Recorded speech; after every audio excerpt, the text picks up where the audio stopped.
Aišku, yra tokių patriotų, kurie tikrai labai myli Lietuvą. Aš irgi labai myliu savo šalį ir dėl to visą laiką čia grįžtu, bet matau, kad ten yra daugiau tikrai galimybių, nes aš abejojau, kad būčiau Lietuvoje toj pačioje vietoj, karjeros ir panašiai atžvilgių, negu aš dabar esu Danijoje, nes tikrai galimybės ten yra daug didesnis ir man dabar yra 22 metai ir tiesiog aš abejoju, kad Lietuvoje aš pasiekčiau tą, ką aš pasiekiau ten. Visų pirma, aš negalėjau pamatyti save Lietuvoje, nes aš mačiau tos ten 4 metais vyresnis vaikus ir kad jų gyvenimas nelabai keičiasi, nes, nežinau, tu įstojote į universitetą, aišku, išsilaikai teisės, gauni mašiną, darbą abejoju, gal kad dar savaitgalį, jeigu tu labai jau norėsi ir kad ir viskas, tu vėl gyveni su tėvais. Kad abejoju, kad mano gyvenimas taip jau pasikeistų.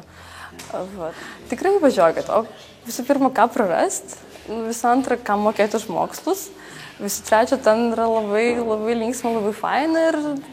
atsiprašau, bet mokslo kokybė yra geresnė. Visų pirma, mane labai tikrai sužavėjo ta atmosfera ir disciplina. Aišku, žinau, kad mes esame konservatyvūs žmonės ir kad su dėstytoju tau baisu tikriausiai su juo ir pakalbėti ir ten, nežinau. Bet ten tiesiog draugai yra tavo dėstytojai ir tau jie padeda ir to atžvilgiu labai gerai, tu labai gerai jautiesi, tu nebijai ateiti ir pasakyti, atsiprašau, aš to nesupratau. Ir jie mato, kad tu, pavyzdžiui, kažko tai nesupranti, ar ten kažkas tai nesiseka, ar tu kažkodėl tu negali ateiti paskaitas ir tikrai ypač koledže, kai aš buvau, jie skambino, ar tu susirgai, ar dar kažkas, tai tas buvo gerai, o aišku, dėl mokslo, ten labiau, koledže nelabai daug teorijos, ten labiau daug praktikos, aišku, yra tos teorijos kiek reikia, bet ten taip, kad tu grauši tas knygas, ne, tu viską diskutuosi, ten labai daug visokiausių pavyzdžių ir panašiai pavyzdžių iš